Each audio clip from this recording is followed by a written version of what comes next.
сайн уу манайхан 10 сарын хүүтэн өдрүүдийн мэнд хүргэе. Ордоо ажил ихтэй шинэ бичлэг ерөөсөө оруулж амжихгүй байгаа даа. Таад маань энэ хүүтэн өдрүүдэд хоолой сайн идээд дулаан авцсан амсаа явж байгаа үстэй те. Өнөөдөр бүгдээрээ 2007 онд гарч ирсэн Казахстаны Рэкетер гэдэг киноны тайлбарыг сонсцгоно. Рэкетер баг монголчуудын хамгийн хүчсэн Казахстан кинох гэж бодож байна. Таад юм ч гэсэн дийлийнх нь угаасаа энэ киног хэдийн үзсэн байх. Ямар ч үйл явдал нь гэвэл 1990-ад оны үед Казахстанд социализм нуруу унаад ардчлал руу шилжиж байх ороо босгоо үеэр гудамжны гэмт бүлэглэлүүд хэрхэн гарч ирж нийгэмд байр суурь олон гэмт үйлдэлүүдээ хийж бодохоо гарнаа. За одоо кино руугаа орцгоё. Киноны маань гол дүр болох Саяан 12 настайда аавынхаа хамтаар боксинг секцэнд орохоор ирж байна. Саяанч бүр төрөлхийн боксинг авьяастай хүү болтой. Бэлтгэл сургуультаа тасралтгүй ирснээр олон тэмцээн уралдаанд төрүүлнэ. Манай хүн хичээл номондоо авахгүй мөртлөө найзуудтайгаа нийлж ууж идэж хүүхэд дэрэндээд ерөн л нэг буруу тал руугаа яваад эхлэх үеэр аав ээж хоёр нь чинийг нь анзаарч хичээл номны талаар ярьж ер нь эрүүний шил уулгаад эхэлнэ. Тэгсэн ээж нь хэлж гин. Чи бокс гээл яваад ахын боксер хоолож иднэ гэж юу байсан? Одоо сургууль соёлоо боддог цаг.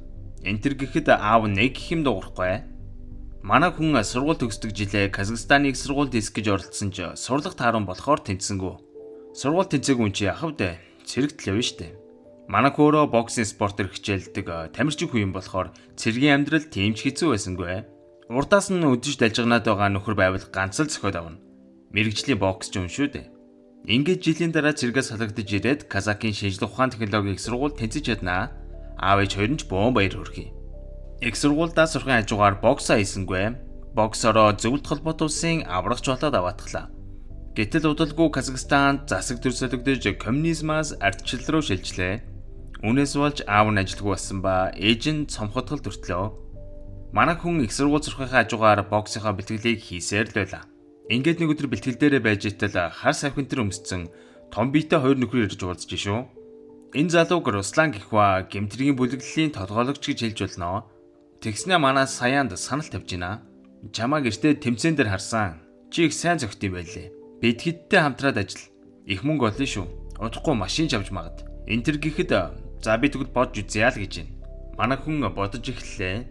Ингээд нэлээд удаан бодсон нийцтэй нэг өрөө хартай бүсгүй Асилиатаа уулзахаар очтол өнөөх нь машин тэрэгтэй залуутай хамт нэг төрс өдөрт явахын гинэ. Өнөөдөр уулзах чадахгүй нэ хоёлаа дараа л уулзъя даа л гэж байна. Тухайн үед хувийн машинтай хүмүүс нэлээд чинэлэг боломжийн амьдралтай хүмүүс байсан болохоор баг автобусны мөнгөө арайч болдог. Саяаны хувьд энэ үйл явдал хүн туслаа. Ингээд манай Саяан шийдвэрээ гаргасан бололтой. Маргааш нь хавхаар харваас мафийн байрын Бенвени арын судал дээр сууж ин шүү. Тэгсэн Руслан хэлж байна. Энэ баарны эзнээс ороод мөнгө аваад ир. Гэхэд манай хүн жолын асуусангүй яваад орох гэтэл үүдэнд нь байгаа хэдэн нөхдүүд оруулахгүй. Боксчин үнд энэ хэд юу ах вэ? Ганц нам зөгч унахчаад л яваад орно. Явж ороод Руслан намайг явууллаа. Мөнгө өг. Гэхэд нөгөөх баарны эзэн за ойлголоо. Харин битгий зохиорой гэд буудал дүүрэн мөнгө өгч гинэ. Манай хүнч мөнгөний авчираад өгтөл Руслан хэлж гин. За ахын дөө талын ав.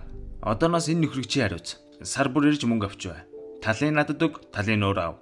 Альвэ ав. Эндээс харахад манай хэд энэ тентгийн бизнесүүдийг дарамталж сар бүр мөнгө авдаг гэмт бүлэглэл болж таарлаа. Саяаны хувьд амьдралдаа баг ийм их мөнгө гарн дээр тавьчих үзээгүй юм чинь сар бүр ийм мөнгө олно гэдэгтээ урамшаал явчихна. Манай хүн бүр сургуулаа хүртэл хаяад энэ хэдтэйгээ ажиллаж эхэллээ. Руслан залуу зандан наснасаа л эхэлж энэ тэнд зодоонуудын рэкет хийж явдаг байсан ба энэ бол аман. Казахстан гарсан маш том дэрмийн хэрэг үлдчихсэн цуутай нөхрөө. За тэгээд энэ залуу болохоор Казакийн чөлөөт бүхий авраг. Одоо харин гэмт хэрэгтнүүд болсон. Нэг иймэрхүү нөхдөдтэй бараг л гэр бүл болон нэг бүлгийнхэн болоотглоо. Эдний бүлгийнхэн вокзал дээр шарик тоглоулдаг бизнесийг атгсан байсан ба нэг өдөр мөнгө алдсан нөхөрөө мөнгөөнийхэд байхаар нь манай Саяан хэд сайн гөвшөөд авсан ч арай хэтрүүлсэн бололтой. Өнөөх нь бүр тархин айхтар хагараад бүр балрах шахнаа. Манай хүн хагас жил хэртээ цагдаагийнхнаас нуугдаж өөр хотод бүгдэг. Ингээд удалгүй буцан ирэхэд тэдний бүлгийнхэн хотын нэг захыг бүр бацдаг болсон байлаа.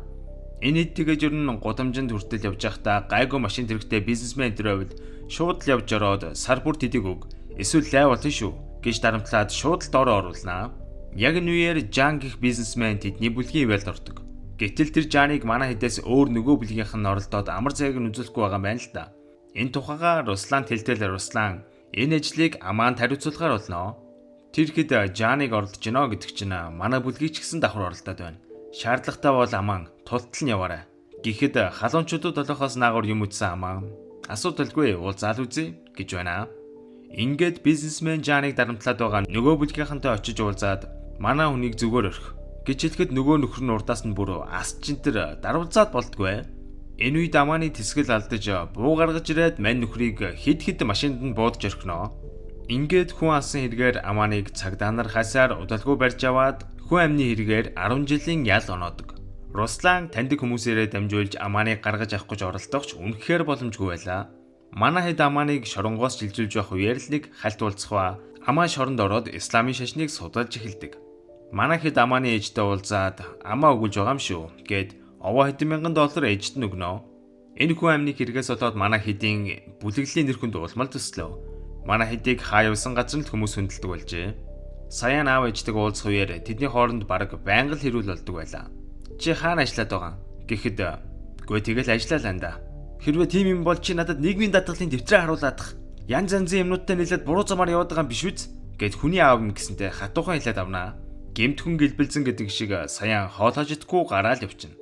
Өнөөх Жан гэд нөхрийн бизнес улмал томорж байгаа бололтой манай хэдтэй орой хоол идээ сууж идэл цаатлын ширээн дээр манай саяаныг хаяад явсан Асилия сууж идэг байгаа. Бас л нэг найзынхан төрсөн өдөр юм гинэ. Манай хүнч Асилийг даган найзуудтай хамт баарнд сууж байгаад оройн Асилийг хүргэж өгөхөд манай түн байхгүй хоёулаа манай дор цай авах гэж байна. Яг цай удгал байгаадаа базар байна. Ингээд энэ цагаас эхлэн манай хоёр албан ёсоор үерхэж байнга л уулзсан болцдог боллоо. Нэг өдөр Асилия гэрээсээ хөгчлөөгээд манай саяны гэрт ирээд шууд л хамт амьдраад эхлэхэн тэрэ. Москвагаас хэдэн залуус ирээд Казахстанд байдаг нэг асуудалтай байгаа нөхөртөөгөө хил амаа ойлцолцоход нь Руслан зуучилж манай хоёр нөхөр хоорондоо хил амаа олцож чаднаа. За тэгээд манай хэд бас өрөө өгөхгүй байгаа хүмүүсийн өрийг нь барагдуулж өгдөг ажил бас давхар хийж шүү. 2-3 нь очоод ганц 2 цогч аваад өрөндөө машин тэрэг гэд хамаг юмыг нь аваад явчихна. Эсвэл өрөө өгөхгүй гүрийгээд байгаа нөхдүүдийг барьцаалж аваад өрөө өгтөл нь тавьж явуулахгүй. Нэг иймэрхүү байдлаар 9 журоор мөнгө олсоор л. Нэг өдөр манай хэд жим дээрээ бэлтгэлээ хийгээ байж итэл Жан залхаж шүү. Тэгсэн Жан ууланд их нартайгаа аялж агаад нэг шорлогны газар орсон юм байна л да. Тэгсэн эзэнтэй нь дутуу болсон махнаас болоод ам үрижлээ. Тэгээд нөгөөх нь өөрийнхөө хүмүүсийг дуудаад Жан ч өөрийнхөө хүмүүсийг дуудахаар болжээ. Манай хэд тэр дорн хурж ирээд тэр шорлогны газар байсан нөхдүүдийн тоосыг нэстэ гөвшиж өгнө. Жаны бизнес улмал амжилттай бол томорсоор манай хэд Жантай хамт уун баарнд сууж идэл эртэд алуулдаг нөхрийн дүү найзуудтайгаа явж шүү. Тэгс манай хэд тэр хурж ирснээ асаж гадаа үзье. Энтергээд бөөнөрөө гадагшаа гарнаа. Чамаг далчганаа давил ахиж араас явуулчих шүү. Гэхэд урдаас нь хутаг гаргаж дайрчаагаад буудуулаад алуулчихна. Манай хэд ч мань нөхрийн цогцсыг хээр аваачаал булчина. Хэргийг харсан нөхдүүдэд мөнгө төгрөг өгөөд амийг нь үүдүүлж чадсан болохоор энэ хэрэг дээр ямар ч асуудал гарсангүй. Энэ үед бүлгийнх нь хуучуулаас манай саяан л Русланы хажууд үлдсэн байлаа. Руслан улмал томорч том бизнесүүдтэй болохыг хүсэж байгаагаа хэлнэ. Асилия уул нь жирэмсэн байсан юм байна л да. Манай хүнч хүүтэй болно гэд боон баяр болж исэн ч гэсэн ягаад ч юм карма ч юм шиг тэр хоёрын үгт нь эндчнэ. Удалгүй Жаны гэрт саяан Руслан хоёр ирж өдрийн цай уух үеэр Жан хэлж байна. Манай үйлдвэртэй адилхан үйлдвэр барих гээд байгаа нэг нөхөр байна. Би хилээд ахт үйлдвэрээ орно гэж зөрүүлээд байна. Чи учрыг нь болоод өгөх үү? Тэгвэл хариуд нь найз нь үйлдвэрийн 10% чамд өгье л доо гэж ам гарнаа. Ямар ч чадахгүй юм биш. Руслан нөгөө нөхрийг нь олж аваад бизнес хийх гэсэн хүслийг нь хагдарч өгсөн бололтой. Ингээд хаврын дунд сарын шинийн нэгэнд Жан үйлдвэрийнхээ нээлтийг хийлээ. Тэгсэн Жан ч үйлдвэрээ нээснээс хойш Руслантай ер нь л холбогдгоо болоод залхахт нь хүртэл утсаа авахаа байсан талаар саяанд хэлнэ. Манай хоёр бүр арга аваад Жаны офс дээр очиж уулзахаар явж байгаа нь. Тэгсэн нарийн бичгэн манай дарга завгүй байгаа цаг авсан юм уу? Энтергээд бүр оруулах шинжгүй шүү. Манай хоёр шууд төрөлөнд дараад яваад ороход нөгөө Жан чин өө миний муанд алив суул да. Ажил нь дажгүй юу? Энтергээд юу ч болоог юм шиг өгч авч шүү. Тэгсэн Руслан хэлнэ. Чи залгахаар утсаа авахгүй найз руугаа хаяада ярьчиж болохгүй байна уу? За үйлдвэрийн маань ажил юу болж байна? Би чинь 10% эзэмшдэг хүн шүү дээ. Үйлдвэрийнхээ талаар мэдмээр. Гэхдээ Жаны царай хувьс хийснэ. Нөгөө 10% үү? Тэгэхээр Руслан ойлгоорой. Нөхцөл байдал нэлээд өөрчлөгдсөн. Одоо ажил хэрэг явуулахад их хэцүү болсон. Миний хамтрагч чамд 10% өгөх боломжгүй гэсэн л дээ. Гэт эргэж бутсан хачи юм яриад эхлэв. Юу хамтрагч? Чи юу яриад байгаа? Гэхэд би нэг хамтрагчтай болсон. Их нөлөө бүхэн хүн шүү. Энтергээд харна чи тэр нөхрийгөө дагуулад ир. гуруулаа ярилцъя гэд гараад явна. Машинд Саянтай явж явах үедээ Руслан энэ Жан надад өгнө гэсэн 10 өгөхгүй байх шинжтэй шүү. Тэр хамтрагч гээд байгаа нөхөртөө нүүтэж уулзаад үзье л гэж бодож байна. Ингээд товсон газраа ирээ байж итэл тэр хамтрагч нь гээд байгаа нэг халдсан нөхөр ороод ирнэ. Тэгснээ болоогүй бас нэг бие хамгаалагч энэ төр дагуулсан. Бие хамгаалагч нь бас гарбуу энтертэй. Тэгснээ Русланд нэг цүнх дөр мөнгө өгснөө. Чамд үйлдвэрийн 10% бол өгч чадахгүй. Наадах ч л чамд хангалттай. Ухааны юм ярихад Русланы уур хүрээд явчихлгүй яах вэ? За яах вэ? Та нар надтай ингэж харьцах юм бол би та нартай өөрөө ярина шүү. За юу гэд уурлаад гараад яваад өгнө. За тэгээд Саянд хэлж гинэ. Жан орвчжээ. Тэр нөхөртөөгөө нийлээд бид хэд рүү утахгүй ерэн дайрж эхлэх бах. Чи хүмүүсээ бэлдээд байж. Маргааш Жанд хариуг нь өгцгөөе гэж хэлээд гэрлүүгөө орноо. Гэтэл шүн дунд Саян руу дуудлага ирдэг. Аваад сонстол Руслан хүнд алуулсан гих аимшигтай мэдээ сонсогдноо. Русланыг шүн дунд гэрлүүн баахан хүмүүс дайрж ороод бүр хид удаа буудаж алсан болж таарнаа. Саян болон тэдний бүлгийнхнийг цагдаа нар дуудаж уулзаад өдөржин шүнжин энэ аллагтай холбоотойгоор байцааж гардаг. Руслан байхгүй болсон болохоор одоо бүх зүйл Саяны толгойдоор буунаа.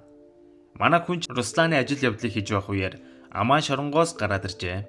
Тэгээд ажил явдлын үеэр Саянтай уулзан тэр хоёр жаал ярилцсан. Тэгсэн Аман хэлж байна. Бид нар бүгдээрээ өчнөө хүнийг зовоож нүгэл үлдсэн хүмүүсээ. Тийм болохоор бид нар хизээ нэгэн цаг төлөөсөө төлөхөл болно. Яг л аяга дөрвөл асгардагтай адил гэж Саян дүүдээ жаал сургаал альтна. Саян ч Аманыг хүндэлж түүний үгийг их сонсдог болохоор Аманыг хэлснийг нэлээд тунгааж удаж байгаа шинжтэй. Гэсэн ч Русланы өшөөг авахыг асар ихээр хүсэж байсан тул бүлгийнхнээгаа цуглуулж аваад Жаны араас мөрдөж гарнаа. Манжан яг нисэх буудлын дээр ирээд Казахстанаас явах гэж байх үед нь барьж аваад уул руу чирсээр угаад авч очноо. Саян түүний аманд буу тулгах үеэр Жан уйлан би гэр бүлтэй хүн штэй Саян намайг өршөөжгэлдөө. Миний тэр хамтрагч Русланыг алсан. Найз нь ямар ч буруугүй штэй гэд уйлан донготоод байлаа. Аманы хэлсэн үг санаанд нь орсон уу ясан хүн алаад яах вэ гэсэн бодол төрж Саян Жаныг алалгүйгээр суллаад явуулна. Ингээд манай хүн дүүнартайгаа орой хоол идчихэд гэртээ хараад яг машинаасаа гараад алхаж итэл баахан гаруу тойрж явснаа. Энэ тэндээс нь хутгалахад манай хүн юу ч хийж чадалгүй цусандаа хутгалдан газар унаад өгнө. Бодвол нөгөө Жаны явуулсан л хүмүүс үз. Мань хүн цусандаа хутгалдан дээшээ харан өглөө хүлэн хэвтэж буй байдалтайгаар кино маань төгснө. За тэгээд энэ кино бол угаасаа их газар аваад олон нийтэд бол маш сайн хүрсэн. 2 дугаар ангийн нээлттэй их жүжигчт нь бүрэн Монгол төртөл ирж ирснийг та бүхэн санаж байгаа баха. За тэгээд ер нь л тэгээд 90-ад оны үе зөвхөн Казак гэлтгүү зөвлөлтийн улс орнууд бүрэн Монгол төртөл иймэрхүү хүн их гэтэлж мөнгө олдог гэмт хэрэгтнүүд бол өчнөө байсан гэж ярьдаг. Тэгтээ нэг харамсалтай зүйл нь одоо хүртэл уул уурхайг зогсоох, гадаадуудыг зайлуулах нэрийдлэр өчнөө шудраг бизнесүүдийг дарамталж амар тийм эх орон царай гаргасан эрхкэтрүүд Монголд одоо хүртэл байд юм бэлээ. Тэгтээ тиймэрхүү нөхдүүд яг тэгээд кармагаа хүртэх нь бол тодорхой гэдгийг энэ кинонд дэр харуулсан байгаа үстэй тийм. За энэ хүртэл үзсэн та бүхэндээ маш их баярлалаа. Дараа уулзцгаая. Subscribe дарахаа мартаонаарай. Bye bye.